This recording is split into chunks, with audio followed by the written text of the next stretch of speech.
어떤 회사원이 자기 회사 앞에 보도블록 앞에서 장사하는 할아버지를 보게 됩니다. 그런데 70이 넘어 보이는 이 할아버지는 인도에다가 돗자리를 펴고 여러 가지 생필품을 판매했습니다. 손톱깎이, 가위, 도장집, 돋보기, 일상생활에 필요한 잡동사니들을 판매하고 있었습니다. 그런데 이 할아버지는 손님을 기다리면서 깜빡깜빡 졸기도 하시고, 또 이렇게 보면 낮에는, 점심때에는 항상 라면으로 점심을 때우는 모습이 많았습니다. 그래서 이 회사원은 그 모습이 마음에 좋지 않아서 일부러 필요하지도 않은 물품을 그 할아버지에게서 살 때도 있었다고 합니다. 그런데 어느 날은 일찍 점심을 먹고 이제 회사로 엘리베이터를 타고 올라가는데 그 엘리베이터 안에서 여성 2명이서 서로 이야기를 하는 내용을 들었습니다. 한 아가씨가 자기 친구에게 묻는 거예요. 너 오늘 도대체 어디 갔다 온 거야? 그러니까 이 아가씨가 이야기를 잘 못하는 듯이 말을 안 하는 거예요. 그러니까 또 추궁해 묻는 거예요. 너 도대체 어디 갔다 오는 거야? 그러자 그냥 저기 하면서 이야기하는데 요 앞에 장사하는 할아버지, 그 할아버지가 날마다 라면만 드시기에 자기가 도시락을 싸오면서 이 할아버지 거 도시락도 한번 싸서 드렸다는 거예요. 그래서 아닌 게 아니라 그날 점심때에는 이 할아버지가 라면을 먹지 않고 도시락을 드시고 있는 것을 보게 된 것입니다.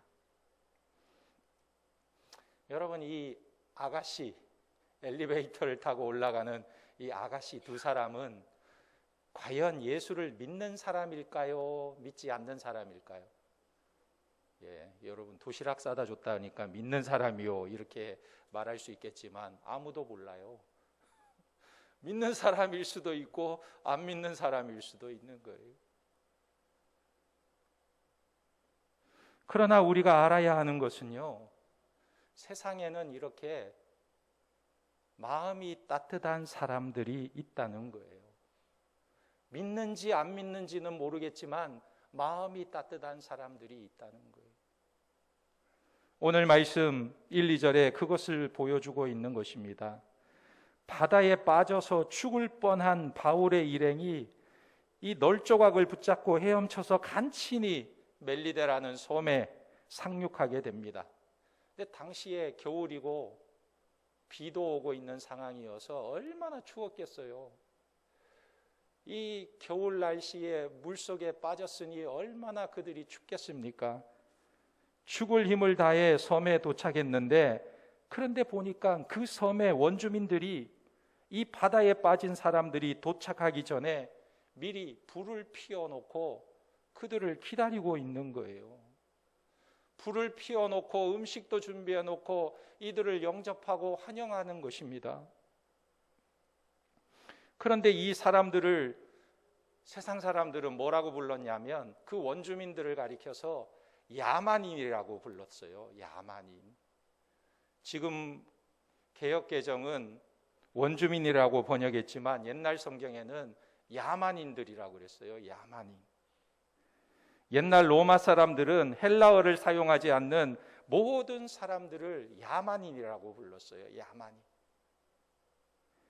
그런데 중요한 것은 성경 기자는 이들의 행동을 2절 말씀에 보니까 이렇게 표현하고 있습니다. 특별한 동정을 하는 자들이다, 이렇게 말하고 있어요.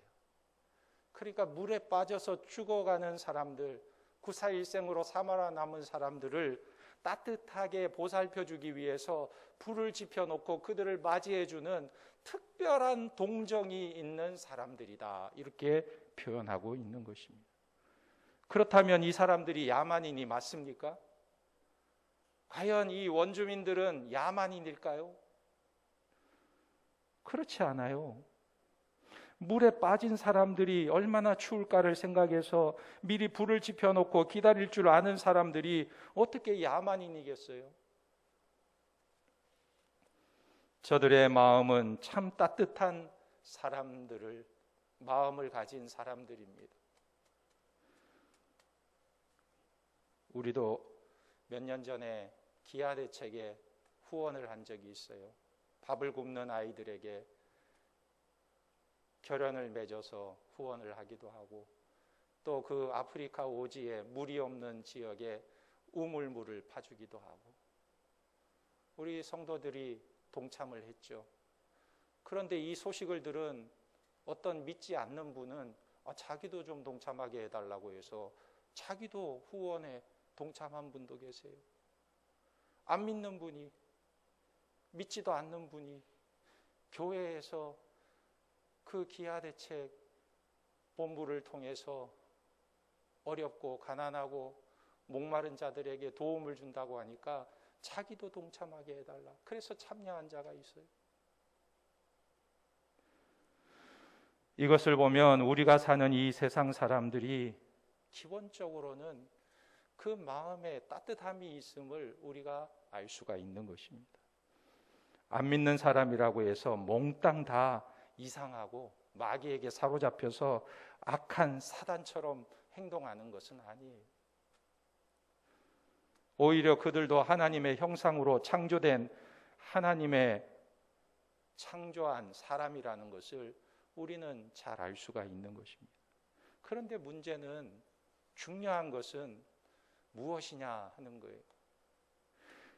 결정적인 순간에 이들 속에는 우리가 알고 있는 것이 아니라 다른 것이 그들을 지배한다는 거예요.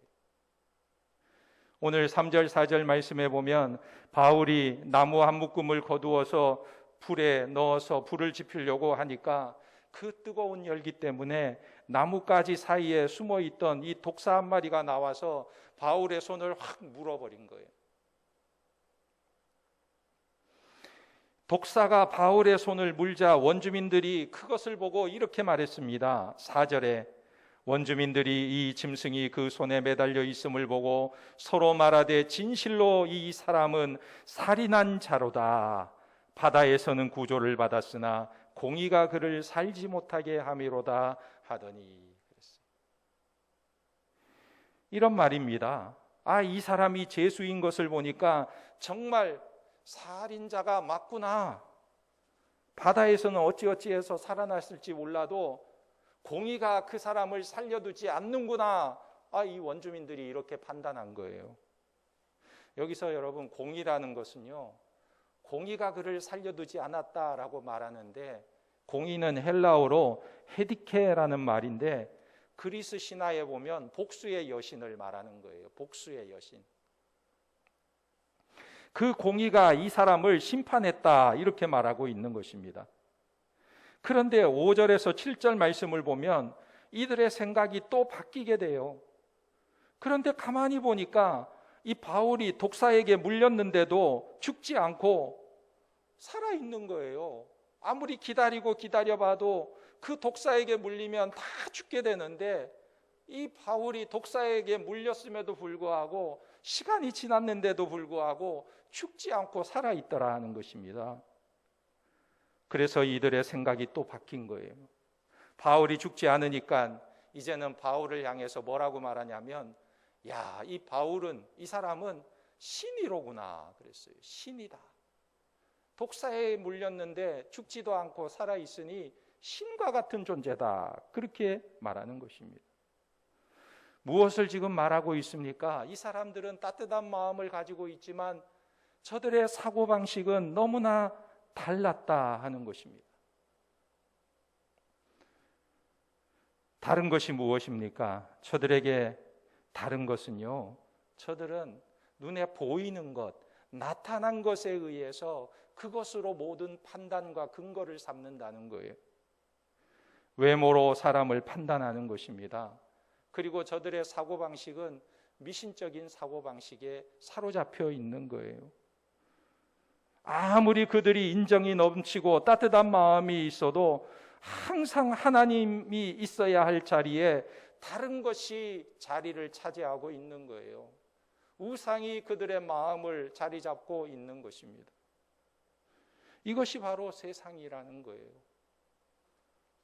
그래서 세상을 보면, 어떻게 보면 세상 사람들이 따뜻하고 더 사랑이 많은 것 같고 더 도덕적으로 괜찮아 보이는 면이 있는 것 같은데, 딱 한 가지, 무엇에 부딪히냐면 하나님을 인정하지 않는다는 거예요. 하나님에 대해서 마음이 절벽과 같은 것입니다. 그렇다면 우리 성도들은 이런 세상에서 어떻게 살아야 하느냐 하는 것입니다.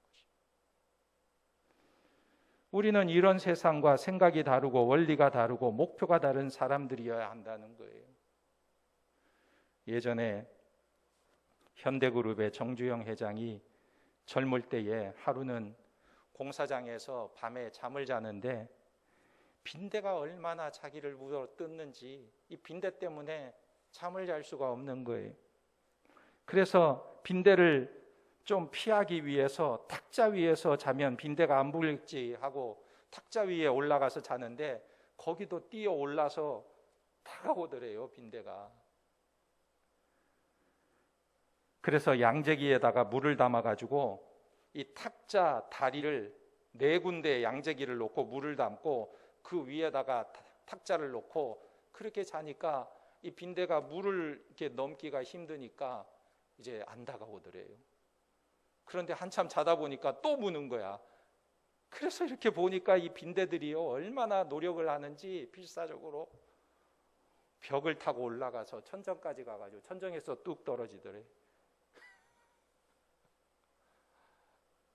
그래서 정주영 회장이 그 모습을 보고 깨달은 게 있었다고 합니다. 이야, 저 하찮은 빈대도 물에 담긴 양재기라는 장애를 뛰어넘으려고 저렇게 노력하면서 내게 다가오는구나. 벽을 타고 천정까지 올라가서 거기서 떨어져서 내게 다가오는구나. 빈대도 저렇게 노력하는데 인간이 최선을 다하고 노력을 하면 무엇을 못하겠는가? 그 깨달음을 얻고 최선을 다해서 노력하는 삶을 살았다는 것. 그 이야기를 저는 들으면서 야, 정말 어떤 사람이 성공한다는 것은 저렇게 독하게 노력하고 최선을 다해야 하는구나, 그런 생각을 해보았습니다. 그런데 중요한 것은요, 우리가 하나님의 백성이라면, 우리가 그리스도의 몸된 교회요, 그의 신부된 성도라면 정주영 씨처럼 최선을 다하는 것만이 그 삶의 기준이 되어서는 안 된다는 거예요. 우리는 무엇을 추구해야 되는가? 영원을 사모하고 영원을 준비하는 사람들이 되어야 하는 것입니다. 이 세상에서 최선을 다해 노력하고 최선을 다해 일하는 것이 목표가 되어서는 안 되고, 중요한 것은요, 영원을 사모하는 자들이 되어야 되는 거예요. 더 먼 것, 더 영원한 것을 추구하는 자들이 되어야 한다는 것입니다. 이것이 하나님께서 요구하고 하나님께서 원하시는 새로운 삶이라는 거예요. 그래서 사도 바울은 고린도전서 1장 26절에서 29절에 이렇게 고백합니다. 형제들아, 너희를 부르심을 보라. 육체를 따라 지혜로운 자가 많지 아니하며 능한 자가 많지 아니하며 문벌 좋은 자가 많지 아니하도다. 그러나 하나님께서 세상에 미련한 것들을 택하사 지혜 있는 자들을 부끄럽게 하려 하시고 세상에 약한 것들을 택하사 강한 것들을 부끄럽게 하려 하시며 하나님께서 세상에 전한 것들과 멸시받는 것들과 없는 것들을 택하사 있는 것들을 패하려 하시나니 이는 아무 육체도 하나님 앞에서 자랑하지 못하게 하려 하심이라. 한마디로 말해서 하나님 나라에는 문벌 좋은 자나 지혜로운 자나 귀한 자가 따로 없다는 거예요. 물론 멸시받는 자들, 천한 자들도 없어요. 왜 그렇습니까? 하나님께서는 우리에게 하나님 나라가 이 세상 나라와 다르다는 것을 보여주고 싶어 하시는 거예요. 하나님 나라와 세상 나라는 완전히 차원이 다르다는 것을 보여주시기를 원하시는 것입니다. 그렇다면 그 하나님을 믿는 하나님의 백성들의 인생의 목표와 삶의 기준과 세상의 가치관은 이 세상과는 달라야 한다는 것입니다. 다른 기준에 있어야 한다는 거예요. 단순히 따뜻한 마음을 가지고 사는 사람만 되는 것이 삶의 기준, 목표가 되어서는 안 되는 거예요. 믿는 사람, 안 믿는 사람이 겉으로 보기에 마음이 따뜻하고 착하고 저렇게 열정이 좋아 보이지만, 그러나 안 믿는 사람들을 보면 죄와 구원의 문제로 들어가면 저들은 이 문제에 대해서는 거의 담을 치고 사는 거예요. 벽에다가 말하는 것처럼 마음이 완고하고 닫아버리는 것입니다. 하나님의 구원의 은혜에 대해서는 너무나 무지한 사람들이 되는 거예요. 왜냐하면 이 세상은 세상의 원리와 세상의 가치, 세상의 목표가 있기 때문에, 이 세상이 전부이기 때문에 세상을 향한 저들의 마음이 하나님 나라에 대해서 부딪히는 거예요. 그러니까 저들은 이 세상이 제일 중요한 것입니다. 제일 가치 있는 거예요. 그러나 하나님의 사람들은 어떠해야 됩니까? 하나님의 사람들은 이 세상의 생각과 원리와 목표가 다른 모습으로 살아야 하는 거예요. 오늘 말씀에서 바울의 모습을 한번 보세요. 8절에서 10절에 보면 이 바울은 다른 모습을 보여주고 있습니다. 8절에 보블리오의 부친이 열병과 이질에 걸려 누워있거늘 바울이 들어가서 기도하고 그에게 안수하여 낫게 하매 이러므로 섬 가운데 다른 병든 사람들이 와서 고침을 받고 후한 예로 우리를 대접하고 떠날 때에 우리 쓸 것을 배에 실었더라 그랬어요. 바울은 지금 죄수로 로마로 압송되고 있는 상황입니다. 바울은 지금 죄인으로 끌려가고 있는 상황이에요. 그리고 그 섬에서 추장인 보블리어의 부친이 열병과 이질에 걸려서 죽어가고 있다고 하지만 그것이 바울과 무슨 상관이 있습니까? 사실 죄인들은, 죄인으로 끌려가는 사람들의 의식은요, 그런 것에 대해서 내가 무슨 일을 해야 된다거나 어떤 책임감이나 사명감을 느끼지 않는 거예요. 그냥 주어진 환경에 되는 대로 사는 것이 죄인들의 모습인 것입니다. 그런데 오늘 바울을 보면 이 죄인이라는 것이 바울에게는 아무런 영향을 주지 않나요? 오히려 그 섬에서 병들어 죽어가고 있는 보블리어의 부친, 이 열병과 이질에 걸려 누워있는 그에게 바울이 찾아가서 그를 위해서 기도해주고 안수해주고 또 병을 고쳐주는 일이 행하고 있는 것입니다. 그래서 그 섬에 사는 많은 병자들이 바울에게 와서 고침을 받고 치료를 받게 되는 거예요. 결국 섬 사람들이 바울 때문에 병 고침을 받고 치료를 받게 되자 나중에는 이들이 떠날 때에 후한 대접으로 쓸 것을 배에다 실어주고 저들을 이렇게 섬겨주는 모습을 보게 됩니다. 한마디로 이 바울의 모습을 보면요, 이 죄수로 로마로 압송되어 가고 있는 중에도 그는 하나님의 일을 감당하고 있다라고 하는 거예요. 하나님의 일을 하고 있는 거예요. 세상을 섬기고 있는 것입니다. 저들을 불쌍히 여기고 기도해 주는 거예요.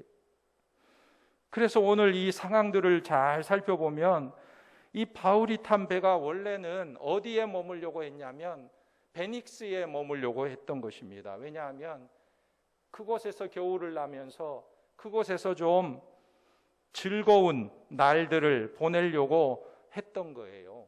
그런데 뜻하지 않게 자기들의 의지와는 전혀 상관없이 강풍을 만나서 14일의 사투 끝에 배가 밀려서 멜리데 섬에 도착하게 된 것입니다. 이 섬은 그레네 섬에서 어느 정도 멀리 떨어져 있냐면 약 800km 멀리 떨어져 있는 곳이에요. 그러니까 말하자면 여기 지금 의정부에서 부산까지 400km 정도 되는데 800km 멀리 밀려가 버린 거예요. 800km. 여기서 부산까지 거리 2배나 밀려가 버린 거예요. 배가.